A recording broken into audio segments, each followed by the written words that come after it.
بسم اللہ الرحمن الرحیم۔ سورۃ الکوثر کا ایک ایسا وظیفہ لے کر آپ کی خدمت میں حاضر ہوا ہوں جس کے کرتے ہی انشاءاللہ آپ کے بدترین دشمن ختم ہو جائیں گے۔ رات کو سونے سے پہلے سورۃ الکوثر اس طرح پڑھیں جیسا کہ میں ابھی آپ کو بتاؤں گا، تو آپ کا بدترین دشمن بھی خود آپ سے معافی مانگے گا۔ اگر آپ کا کوئی دشمن ساس بہو، ننند، سسر، دیور جیٹھانی کچھ بھی ہے، کوئی بھی دشمن ہے، چاہے باہر کا ہو چاہے پڑوسی ہو، یہ رشتے گنوانے کا مقصد یہ ہے کہ ہم نے دیکھا ہے کہ اکثر دشمن گھر کے ہی ہوتے ہیں، تو اس لیے میں آپ کو یہ نام وغیرہ بتا رہا ہوں۔ اس کے علاوہ کوئی بھی دشمن چاہے باہر کا ہے چاہے کوئی جاننے والا ہے یا نہیں، لڑائی جھگڑا اور دشمنی بہت بری چیز ہے۔ اللہ تعالیٰ ان لوگوں کو ہدایت دے۔ اسلام میں اس کو بہت ناپسندیدہ عمل کہا گیا ہے کہ کسی دوسرے انسان کا دل نہ دکھایا جائے، اور اس کے علاوہ آپ کی وہ سب حاجات انشاءاللہ پوری ہوں گی۔ اللہ تعالیٰ آپ کے ہر کام میں آسانی پیدا کریں گے۔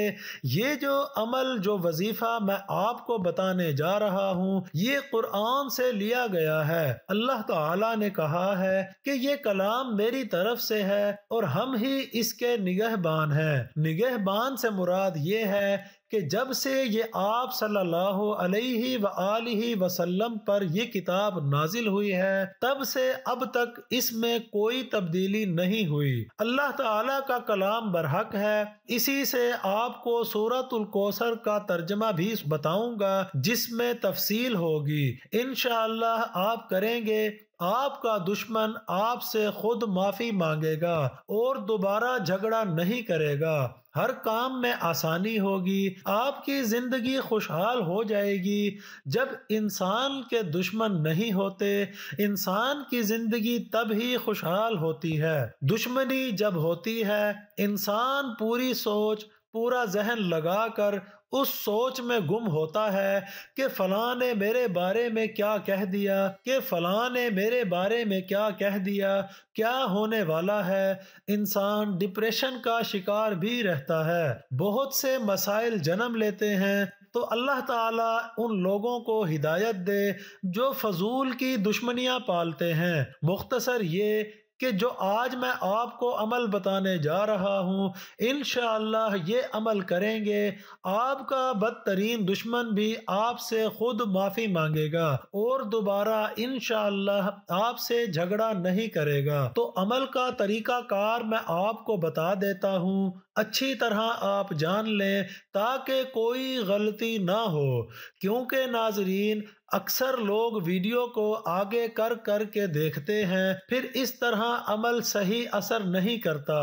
کوئی اچھے کام کی بات گزر جاتی ہے، ان کی نظروں سے ویڈیو آگے چلی جاتی ہے تو پھر وہ بات رہ جاتی ہے، تو پھر سمجھ نہیں آتی، اس طرح عمل اثر نہیں کرتا۔ تو ویڈیو مکمل دیکھیے گا، پھر انشاءاللہ آپ کو اس کی پوری معلومات ملے گی، کیسے کرنا ہے، کس طرح کرنا ہے، کس وقت کرنا ہے، ساری تفصیل اسی ویڈیو میں ہوگی۔ تو شروع کرتے ہیں آج کا وظیفہ۔ رات کو سونے سے پہلے سورہ کوثر کس طرح پڑھنی ہے، اب مکمل تفصیل جانتے ہیں۔ سونے سے پہلے کرنا ہے۔ نمبر 1، تو سونے سے پہلے سے مراد یہ ہے کہ رات کو جب بندہ سوتا ہے اس وقت یہ کرنا ہے، اور یہ عمل کسی وقت بھی نہیں کرنا۔ کچھ چیزیں جو ہیں خاص وقت کے لیے ہوتی ہیں، تو یہ آپ نے رات کو سونے سے پہلے کرنا ہے۔ اس وظیفے کو کرنے سے پہلے آپ نے 5 وقت کی نماز ضرور پڑھنی ہے، اور نماز آپ کو پتہ ہے کہ ہم پر فرض ہے۔ جب آپ فرض نماز ادا کر کے کوئی بھی عمل کرتے ہیں، کوئی بھی وظیفہ ورد کرتے ہیں، تو اللہ تعالیٰ بہت خوش ہوتے ہیں، اور پھر آپ کو اثر جلدی ملتا ہے۔ اللہ تعالیٰ جلدی آپ کی حاجات آپ کی دعائیں پوری کرتے ہیں تو اس کو خاص طور پر عشاء کی نماز لازمی پڑھ کر سونا ہے۔ اگر آپ کسی وجہ سے غفلت کر رہے ہیں نماز پڑھا کریں، لیکن یہ عمل کرنے سے پہلے لازمی پڑھنی ہے، اور اس عمل کو آپ سونے سے پہلے کر سکتے ہیں، بستر کے اندر لیٹ کر یعنی کہ تب بھی آپ کر سکتے ہیں، یا مصلی کے اوپر بیٹھ کر آپ کرنا چاہیں تب بھی کر سکتے ہیں، آپ دونوں صورتوں میں کر سکتے ہیں۔ میرا تفصیل سے بتانے کا مقصد یہ ہے کہ آپ کے ذہن میں کوئی بھی وہم نہ رہے، آپ کے ذہن میں کسی قسم کا شک نہ رہے، ایسے کام کرنا تھا ویسے کرنا تھا، یہ آپ نے کر لینا ہے۔ اب اس کے بعد آپ نے نمبر 2 پر 7 مرتبہ پڑھنا ہے، 7 مرتبہ اعوذ باللہ من الشیطان الرجیم پڑھنا ہے۔ اس سے بندہ اللہ سے شیطان کی پناہ مانگتا ہے تاکہ آپ جب عمل کریں گے تو وسوسے نہ آئیں، اس لیے آپ نے 7 مرتبہ اعوذ باللہ من الشیطان الرجیم پڑھ لینا ہے، چاہے آپ مصلی پر بیٹھے ہیں چاہے آپ بستر میں لیٹے ہیں۔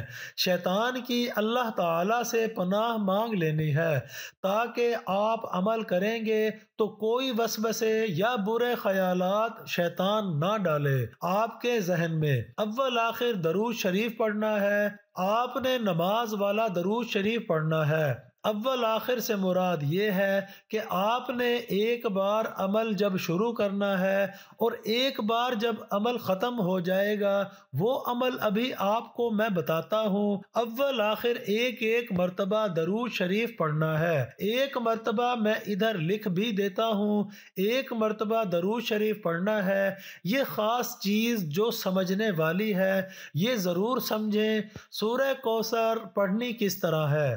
سورہ کوثر کو 21 مرتبہ پڑھنا ہے، طریقہ بھی میں آپ کو بتاتا ہوں کیسے پڑھنا ہے۔ سورہ کوثر کو آپ نے 21 مرتبہ پڑھنا ہے، اس کا خاص طریقہ آپ غور سے جان لیں۔ سورہ کوثر پہلے جان لیں اس کا مطلب کیا ہے۔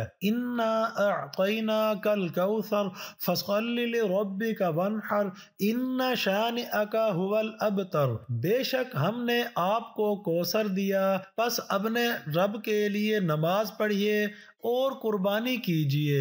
انا شانئک ھو الابتر، بے شک آپ کا دشمن ہی بے نام و نشان ہے۔ اب اس کا خاص طریقہ کیا ہے یہ جان لیں۔ جب آپ نے سورہ کوثر کو پہلے پڑھنا ہے انا اعطیناک الکوثر فصل لربک وانحر، جب یہاں تک آپ نے پڑھ لینا ہے تو ذہن میں آپ نے یہ رکھنا ہے کہ کون سے کام میں مشکلات آ رہی ہیں جس کی آسانی ہو جائے۔ آپ نے آنکھیں بند کر لینی ہے، یہاں پر ایک بار ایسے پڑھنا ہے انا اعطیناک الکوثر فصل لربک وانحر، آپ کے دماغ میں آپ کا مقصد چل رہا ہو کہ آپ کو کون سی پریشانی ہے، آپ کے کس کام میں آسانی ہونی چاہیے، آپ کو لگتا ہے کہ جس کام میں مشکل آ رہی ہے یہ کام میرا نہیں ہو رہا، آنکھیں بند کر کے آپ نے یہ تصور کرنا ہے کہ میرے اس کام میں آسانی ہو جائے، پھر آپ نے اپنے دشمن کو ذہن میں رکھنا ہے۔ اس کا مطلب یہ ہوتا ہے کہ بے شک آپ کا دشمن ہی بے نام و نشان ہے۔ تو آپ نے جب یہ پڑھنا ہے تو آپ نے ذہن میں یہ رکھنا ہے کہ میرا فلاں دشمن ہے، اس کا مطلب یہ ہوتا ہے کہ بے شک آپ کا دشمن ہی بے نام و نشان ہے۔ تو آپ نے جب یہ پڑھنا ہے تو آپ نے ذہن میں یہ رکھنا ہے کہ میرا فلاں دشمن ہے، چاہے ایک سے زیادہ دشمن ہے، آپ کے دشمنوں میں عورتیں ہیں یا مرد ہیں، کوئی باہر سے ہے یا پھر کوئی گھر کے اندر سے، جو بھی ہو تو آپ نے یہ اپنے ذہن میں تصور کر لینا ہے بے شک آپ کا دشمن ہی بے نام و نشان ہے۔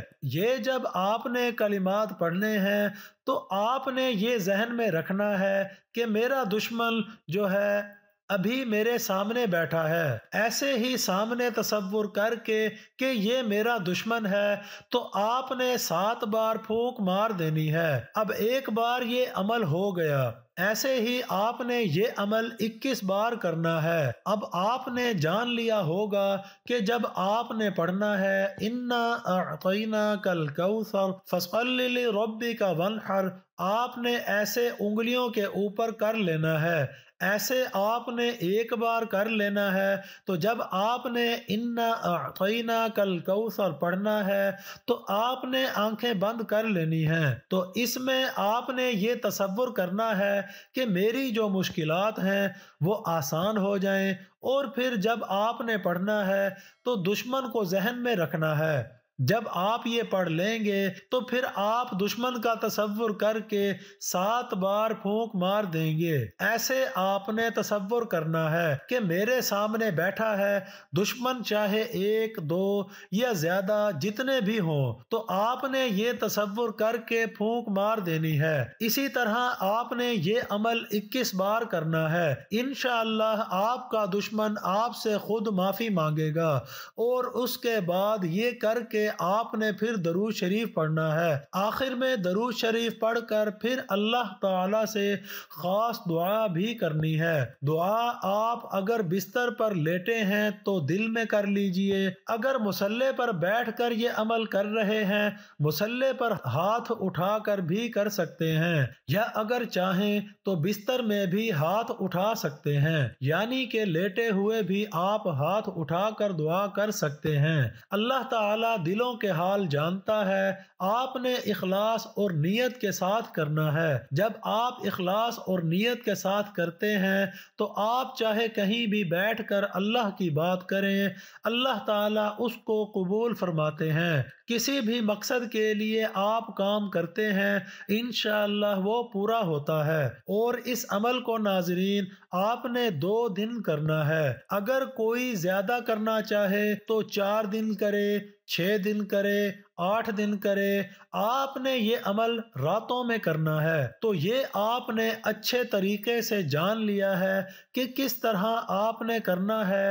انشاءاللہ آپ کا دشمن آپ سے خود معافی مانگے گا، اور آپ کی زندگی میں خوشحالیاں آئیں گی، اور آپ کے کام میں آسانیاں آئیں گی۔ کوئی بھی جو آپ کی حاجات ہیں، مشکلات ہیں، اللہ تعالیٰ آپ کے لیے آسانیاں پیدا کرے گا۔ اپنا بہت سارا خیال رکھیے گا۔ اللہ حافظ۔ السلام علیکم ورحمۃ اللہ وبرکاتہ۔